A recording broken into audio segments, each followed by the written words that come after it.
Hello, I'm Severn Suzuki speaking for ECHO, the Environmental Children's Organization.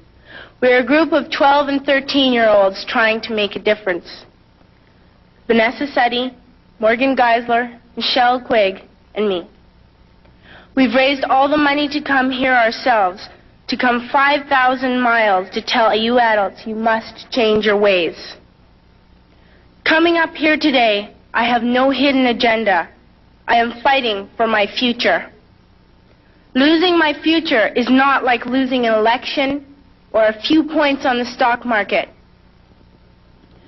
I am here to speak for all generations to come. I am here to speak on behalf of the starving children around the world whose cries go unheard. I am here to speak for the countless animals dying across this planet because they have nowhere left to go. I am afraid to go out in the sun now because of the holes in our ozone. I am afraid to breathe the air because I don't know what chemicals are in it. I used to go fishing in Vancouver, my home, with my dad, until just a few years ago we found the fish full of cancers.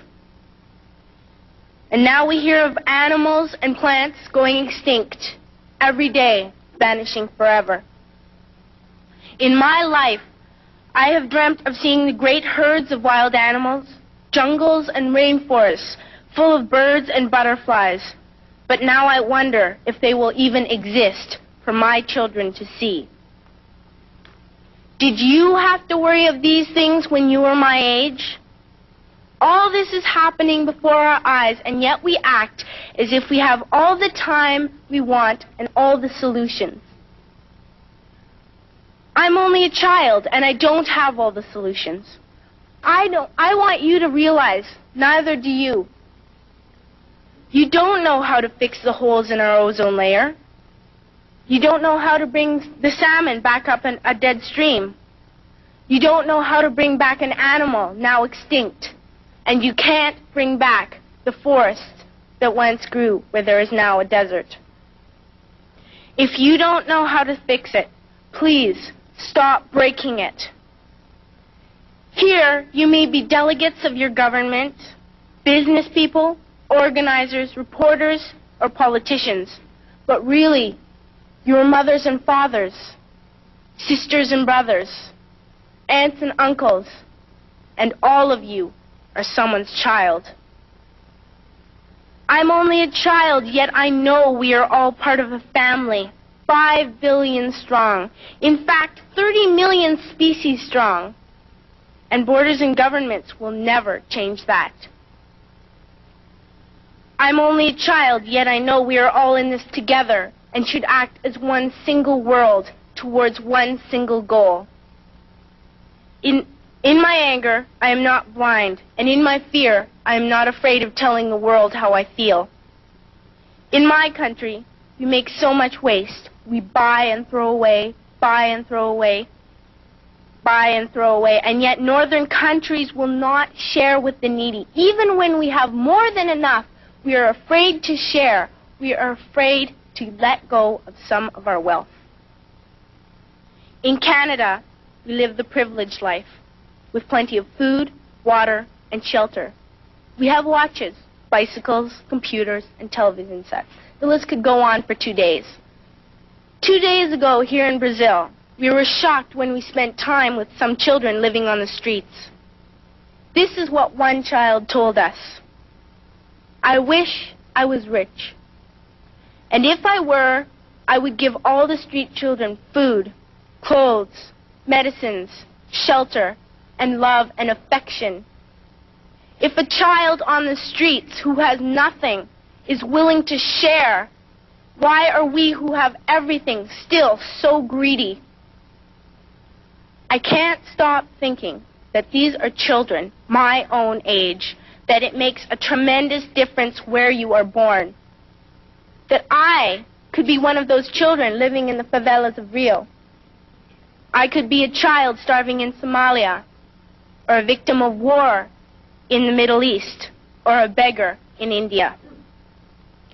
I am only a child, yet I know if all the money spent on war was spent on finding environmental answers, ending poverty, and finding treaties, what a wonderful place this earth would be. At school, even in kindergarten, you teach us how to behave in the world. You teach us not to fight with others, to work things out, to respect others, to clean up our mess, not to hurt other creatures, to share, not be greedy. Then why do you go out and do the things you tell us not to do? Do not forget why you are attending these conferences, who you're doing this for. We are your own children. You are deciding what kind of a world we are growing up in. Parents should be able to comfort their children by saying, everything's going to be all right. It's not the end of the world, and we're doing the best we can.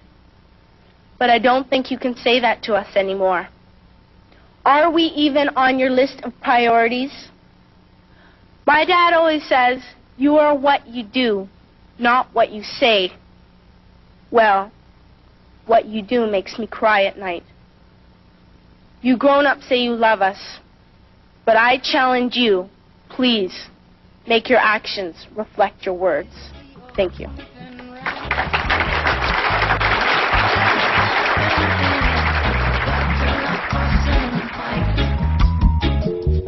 Protect your children and don't let the system kill them. No, no. Protect the youth, man. Tell him the truth, man. Yeah. Tell him the truth about the one mankind. Tell him the truth. Tell him the truth. Tell him the truth about the one creation. Tell him the truth. Tell him the truth. And so they refuse to live in separate nations. Tell him the truth. Tell him the truth.